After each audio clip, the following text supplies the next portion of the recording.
दिनेश त्याच्या आईवडिलांना एकुलता एक मुलगा, पण तो नोकरीनिमित्त बाहेरगावी असायचा.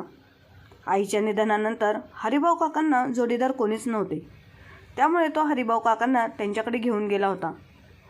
पण ते हरिभाऊ काका तिथे आलेले निलिमाला आवडले नव्हते. ती त्यांचा खूप रागराग करायची. एक दिवस असंच दिनेश त्यांच्या वडिलांचे अंत्यसंस्कार करण्यासाठी आला होता. खरं तर दिनेशचे वडील हरिभाऊ काका वृद्धाश्रमात राहत होते.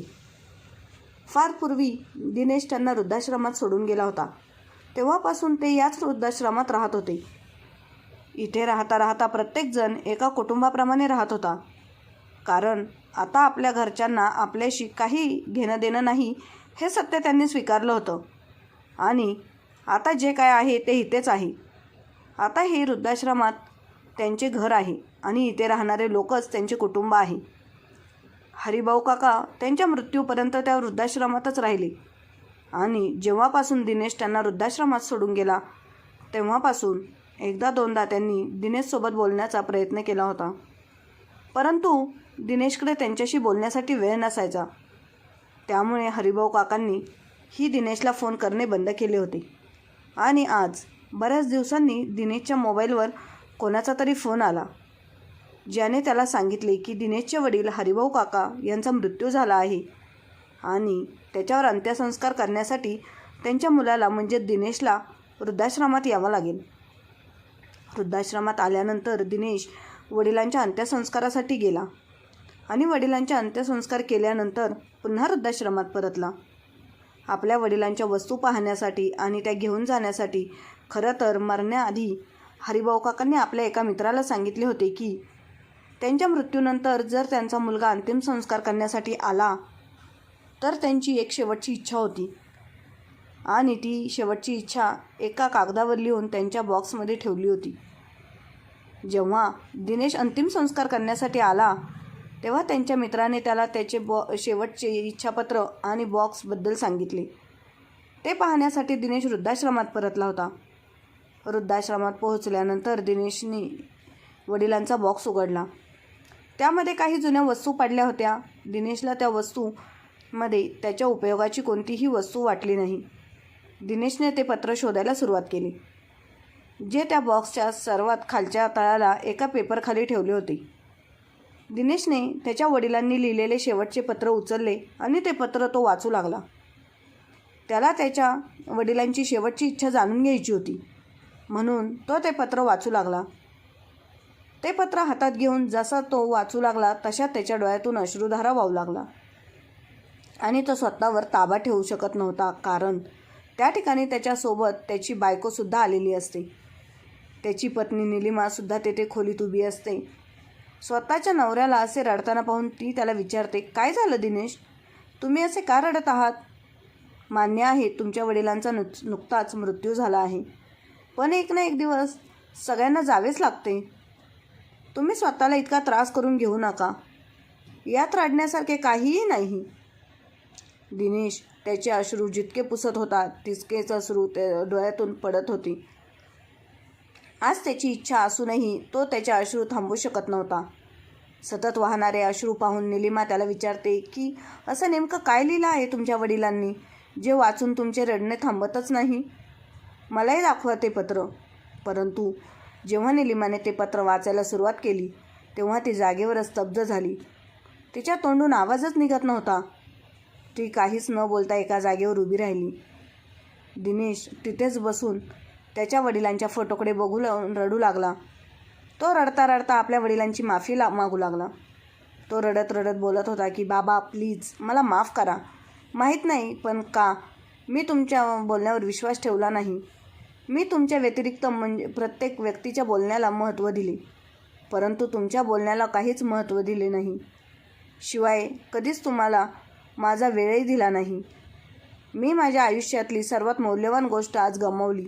बाबा, तुमचं माझ्या आयुष्यात किती महत्त्व आहे मला कधीच कळलेलंच नाही. परंतु आज जेव्हा तुम्ही माझ्यापासून कायमचे दूर निघून गेलात तेव्हा मला तुमची कमी भासत आहे. बाबा, तुम्ही परत या ना प्लीज. दिनेश अश्रूंनी भरलेल्या डोळ्यांनी आणि जड आवाजाने हे सर्व काही बोलत होता. त्याचा आवाजही व्यवस्थित निघत नव्हता. निलिमा तिच्या नवऱ्याला धीर देत म्हणाली, दिनेश, स्वतःला सांभाळा. आता हे सत्य आपणच बदलू शकत नाही ना. तेव्हाच दिनेश रागाने निलिमाकडे पाहतो आणि स्वतःला तिच्यापासून दूर करतो आणि म्हणतो की हो, आता हे सत्य मी बदलू शकत नाही की माझे वडील आता या जगात नाहीत आणि आता त्यांना इच्छा असूनही पाहूही शकणार नाही मी. पण जेव्हा ते या जगात होते आणि जेव्हा त्यांना माझ्यासोबत बोलायचे होते, त्यांना मला भेटायचे होते, तेव्हाही मी त्यांना भेटू शकलो नाही, फक्त तुझ्यामुळे. लहान लहान गोष्टींमुळे तू माझ्या वडिलांबद्दल काय काय बोलली होतीस निलिमा. तू माझ्या वडिलांविरुद्ध माझ्या मनात किती काय काय भरवलेस आणि मी तुझ्या गोष्टींमध्ये अडकून इच्छा नसतानाही माझ्या वडिलांना घराबाहेर काढलं. आणि माझे वडील मला सतत सांगत होते की त्यांची काहीही चूक नाही आहे, त्यांनी काहीही केलेले नाही. पण मी त्यांचं काही न ऐकता तुझ्या बोलण्यावर विश्वास ठेवला आणि तू माझा इतका मोठा विश्वासघात केलास. आज जर माझे वडील हे पत्र सोडून गेले नसते तर मला सत्य कधीच कळाले नसते आणि मी नेहमी वडिलांना चुकीचा समजलो असतो. निलिमा, तू केलेल्या या चुकीसाठी मी तुला कधीच माफ करणार नाही. तू कोणती छोटी मोठी चूक केलेली नाहीस, तर खूप मोठा गुन्हा केला आहेस आणि या गुन्ह्यासाठी कोणतीही माफी तुला मिळणार नाही. दूर हो माझ्या नजरेपासून, मी तुला कधीही माफ करणार नाही. रागाच्या भरात निलिमा आणि दिनेश दोघे घरी येतात. पण घरी येताच दिनेश निलिमाला घरातून बाहेर काढतो. निलिमा रडत रडत घरातून निघून जाते आणि दुसऱ्या दिवशी निलिमाची आई आणि तिचा भाऊ तिला घेऊन दिनेशच्या घरी येतात. निलिमाची आई दिनेशवर ओरडून बोलते की तुमची हिंमत कशी झाली माझ्या मुलीसोबत असं वागण्याची? तुम्ही तिला नक्की काय समजून ठेवले आहे?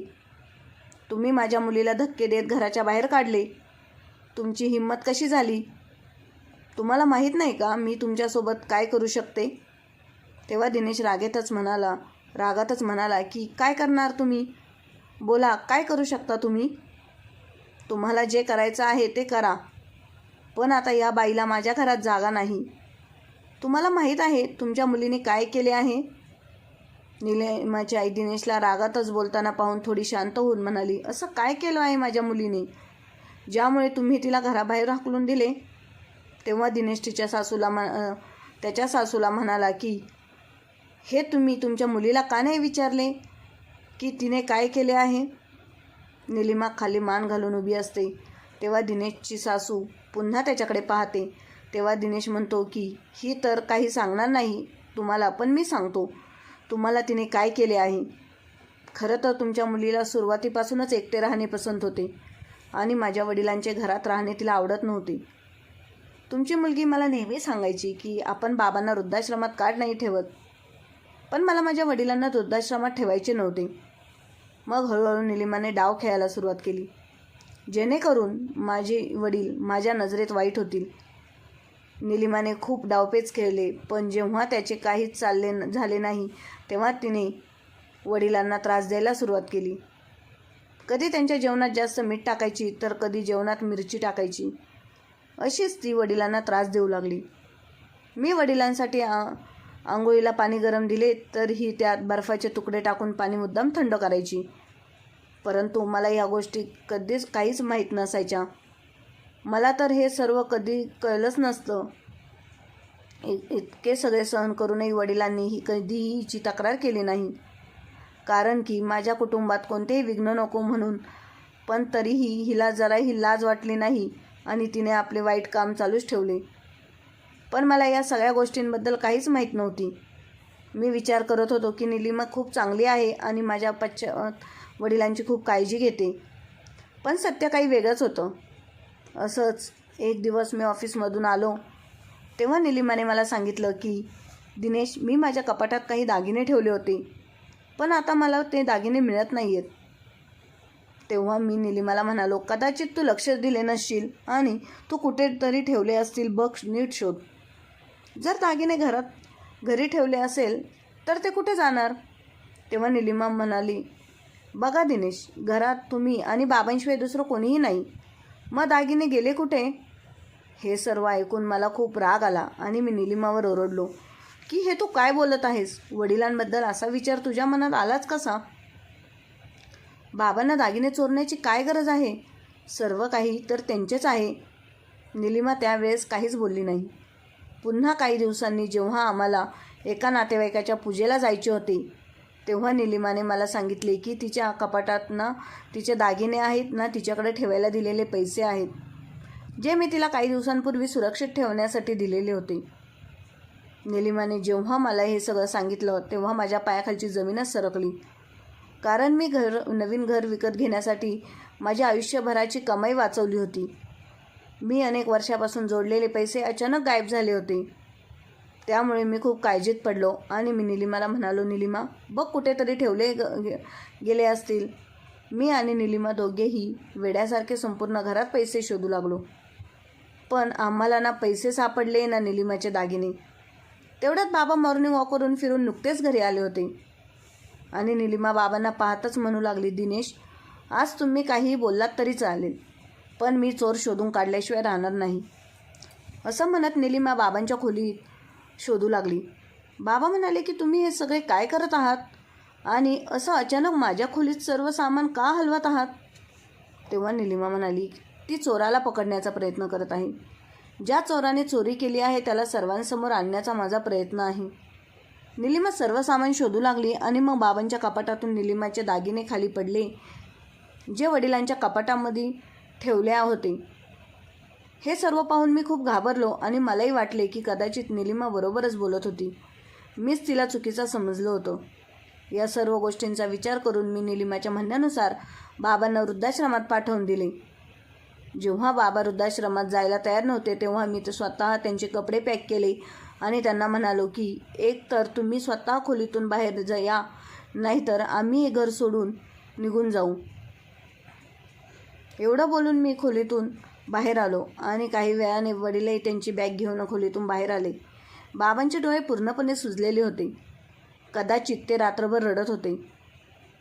बाबा मला एवढेच सांगत होते की माहीत नाही बेटा हे सर्व सामान माझ्या कपाटात कसे आले, हे सर्व कोणी केले, परंतु मी तुझ्या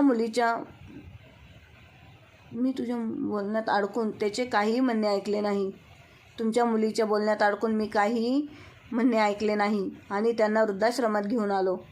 बाबा मला संपूर्ण रस्त्यात हेच सांगत होते की मी काहीही केले नाही, यात माझी काहीही चूक नाही, दोष नाही.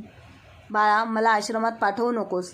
मी घराच्या कुठल्याही कोपऱ्यात पडून राहील, फक्त तुझा चेहरा पाहून जगेन. मला तुझ्यापासून दूर करू नकोस.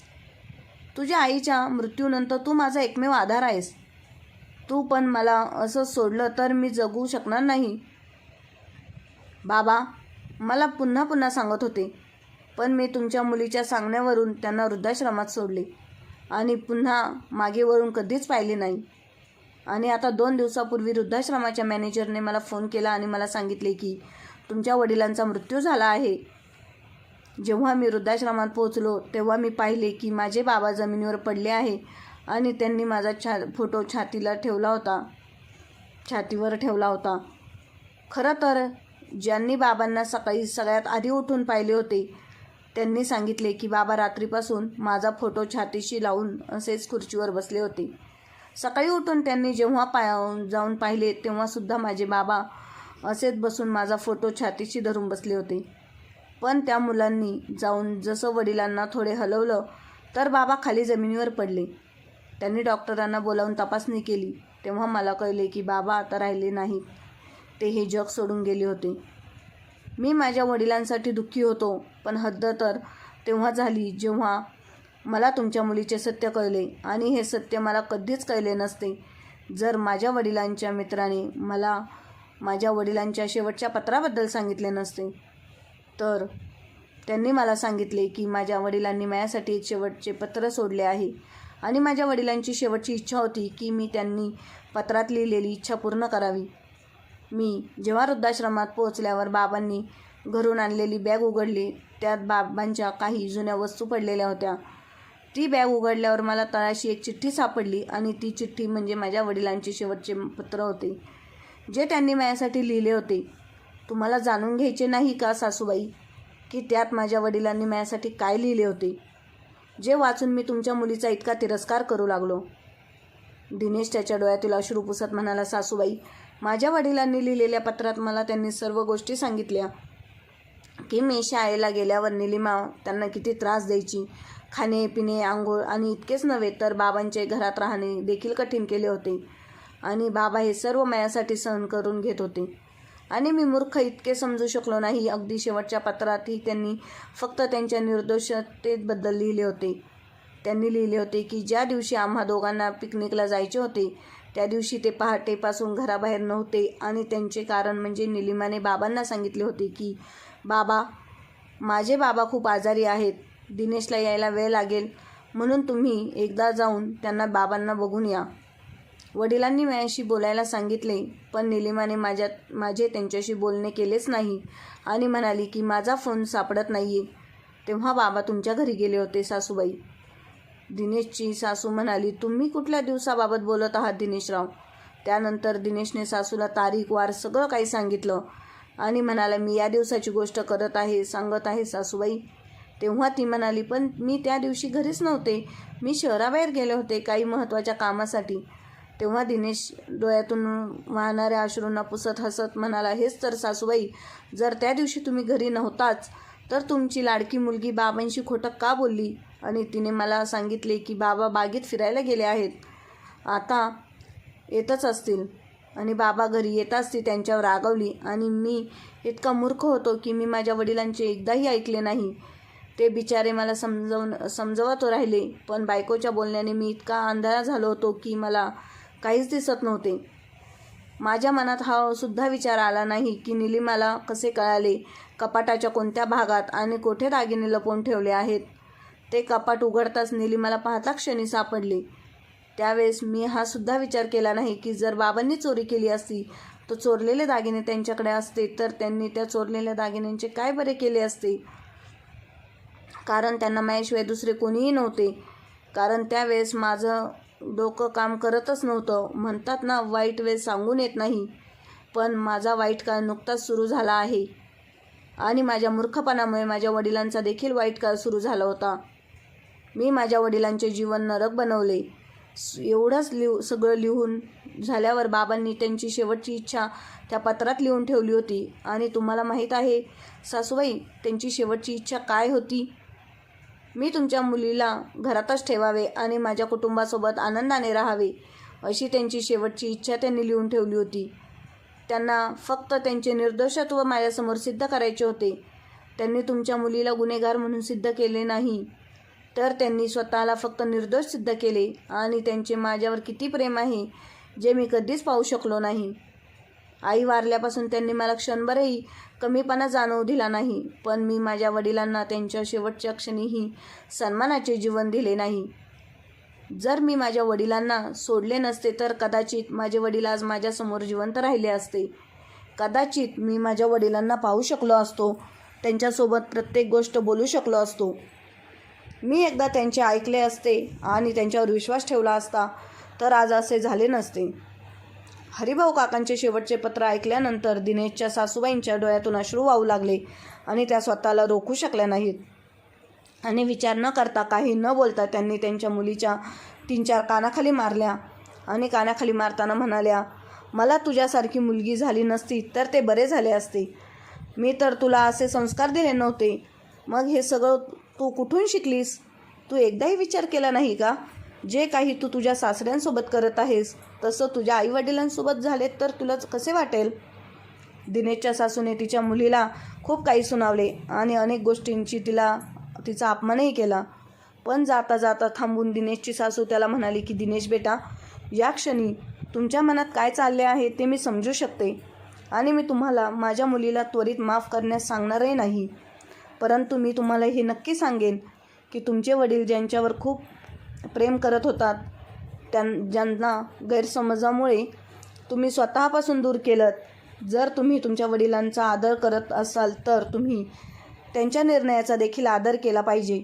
आणि आत्ताच तुम्ही सांगितले की तुमच्या वडिलांचा शेवटचा निर्णय आणि त्यांची शेवटची इच्छा काय होती. आत्ताच तुम्ही म्हणाला की तुमच्या वडिलांची शेवटची इच्छा होती की तुम्ही आपल्या कुटुंबासोबत आनंदाने जगावे. मला मान्य आहे दिनेश, हे सगळं विसरणे तुमच्यासाठी एवढं सोपं नाही, पण निलिमाला घराबाहेर हाकलून तुम्ही तुमच्या वडिलांची आज्ञा मोडू नका. ते जिवंत असतानाही तुम्ही त्यांना खूप त्रास दिला. त्यांना खूप तडपडवले. पण मी तुमच्यासमोर हात जोडते दिनेश. तुमच्या वडिलांच्या मृत्यूनंतर निदान त्यांच्या आत्म्याला तरी शांती द्या. जी त्यांची शेवटची इच्छा होती ती त्यांच्या मृत्यूनंतर तरी पूर्ण करा. आपल्या सासूचे बोलणे समजत दिनेशने निलिमाला घरातच ठेवले. परंतु त्याने तिला माफ केले नाही आणि त्याने वडिलांची शेवटची इच्छा मान्य केली आणि निलिमाला घरातच राहू दिले.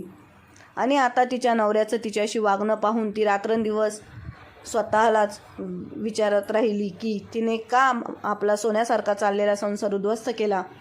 आता तिला प्रश्न पडतो की तिने सासऱ्यासोबत इतका अन्याय का केला.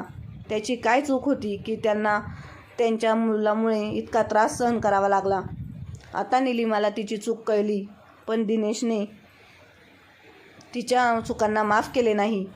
पण निलिमाला आशा आहे की एक ना एक दिवस दिनेश तिला माफ करेल, कारण आता निलिमा तिच्या सासू सासऱ्यांसारख्या इतर वृद्ध लोकांना मदत करण्यासाठी पुढाकार घेत आहे. पण दिनेश आजही तिच्यासोबत बोलत नाही. कदाचित निलिमा तिच्या कृत्याची शिक्षा भोगत आहे. मित्रांनो, कोणती गोष्ट स्वतः डोळ्यांनी बघितल्याशिवाय किंवा स्वतः त्यांचा अनुभव घेतल्याशिवाय कोणत्याही टोकाच्या निर्णयाला जाऊ नका. आणि एक गोष्ट लक्षात